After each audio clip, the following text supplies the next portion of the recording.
The Tipping Point, Malcolm Gladwell. How little things can make a big difference. Chapter 2, The Law of the Few. 1. In the late 1960s, the psychologist Stanley Milgram conducted an experiment to find an answer to what's known as the small world problem. The problem is this: how are human beings connected? We all belong to separate worlds, operating simultaneously or autonomously, so that the link between any two people anywhere in the world are few and distant, or are you all bound up together in a grand interlocking web? In a way, Milgram was asking a very same kind of question that began this chapter, namely, how does an idea, or a trend, or a piece of news the British are coming travel through a population? Milgram's idea was to test this question with a chain letter. He got the name of 160 people who lived in Omaha, Nebraska, and mailed each of them a packet. In the packet was the name and address of the stockbroker who worked in Boston and lived in Sharon, Massachusetts. Each person was instructed to write his or her name on the packet and send it on to a friend or acquaintance who she thought would get the packet closer to the stockbroker. If you lived on Omaha and have a cousin outside of Boston, for example, you might send it to him, on the ground that even if your cousin did not himself know the stockbroker, he would be a lot more likely to be able to get to the stockbroker in 2 or 3 or 4 steps.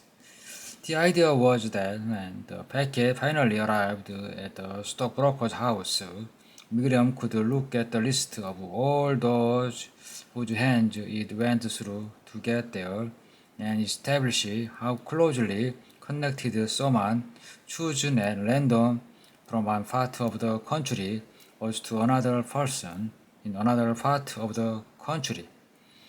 Milgram found that most of the letters reached the stockbroker in 5 or 6 steps. This experiment is where we get the concept of a 6th degree of separation.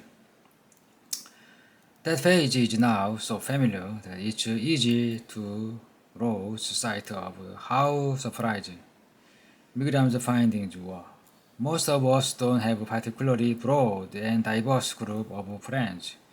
In one well-known study, a group of psychologists asked people living in the Dingman public housing project in northern Manhattan to name their closest friend in the project. 88% of the friends live in the same building and half lived on the same floor. In general, people close friends of similar age and race, but if the friend lived down the hall, then age and race became a lot less important. Proximity overpowered similarity. Another study done on students at the University of Utah found that if you ask someone why he is friendly with someone else, he'll say it's because he and his friends share similar attitude. But if you actually quiz the two of them on their attitude, you'll find out that what they actually share is similar activities. You are friends with the people we do things with, as much as you are with the people we resemble. You don't think our friends, in other words, we associate with the people who occupy the same small physical space that we do. People in Omama are not, as a rule, friends with people who live halfway across the country in Sharon, Massachusetts. And I asked an intelligent friend of mine how many steps he saw it would take. He estimated that it would require 100 intermediate persons or more to move from Nebraska to Sharon. Milgram wrote, at the time, many people make somewhat similar estimates and are surprised to learn that only 5 intermediate will, on average, suffice. Somehow it does not accord with intuition. How did the packet get to Sharon in just 5 steps? The answer is that in the 6th degree of separation, not all degrees are equal. When Milgram analyzed his experiment, for example, he found that many of the change from Obama to Sharon follow the same symmetrical pattern. 24 later reached the stockbroker at his home in Sharon, and of those, 16 were given to him by the same person. A closing merchant, Milgram, calls Mr. Jacobs. The balance of letters came to the stockbroker of his office, and of those, the majority came through 2 other men, whom Milgram calls Mr. Brown and Mr. Jones. In all, half of the responses came back to the stockbroker were delivered to him by these same 3 people. Think of it. Dozens of people, chosen at random from a large Midwestern city, send out letters independently. Some go through college acquaintance. Some send their letter to relatives. Some send them to old workmates. Everyone has a different strategy. Yet, in the end, when all those of separate and idiosyncratic change were completed, half of those letters ended up in the hands of Jacobs, Jones, and Brown. 6 degrees of separation doesn't mean that everyone is linked to everyone else in just 6 steps. It means that a very small number of people are linked to everyone else in a few steps, and the rest of us are linked to the world through those special few. There is an easy way to explore this idea. Suppose that you made a list of the 40 people whom you would call your circle of friends, not including family and co-workers, and which of case worked backward until you could identify the person who is ultimately responsible for setting in motion a series of connections that leads to that friendship. My oldest friend, Bruce, for example, I met in 1st grade, so I'm the responsible body.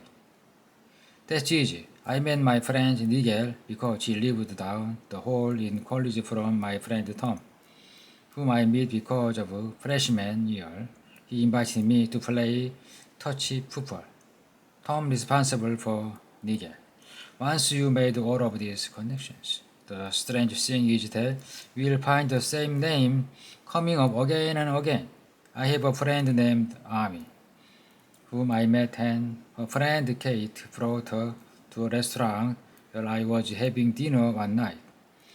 I know Kate because she's a best friend of my friend Larisha, whom I know because I was told to look her up by a mutual friend of both of ours, Mike A., whom I know because he went to school with another friend of mine, Mike H., who used to work at a political weekly with my friend Jacob.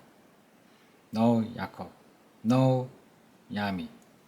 Similarly, I met my friend Sarah H. at my birthday party a a year ago because she was there with a writer named David, who was there at the invitation of his agent, Tina, whom I met through my friend Leslie, whom I know because her sister Nina is a friend of my friend Anna, whom I met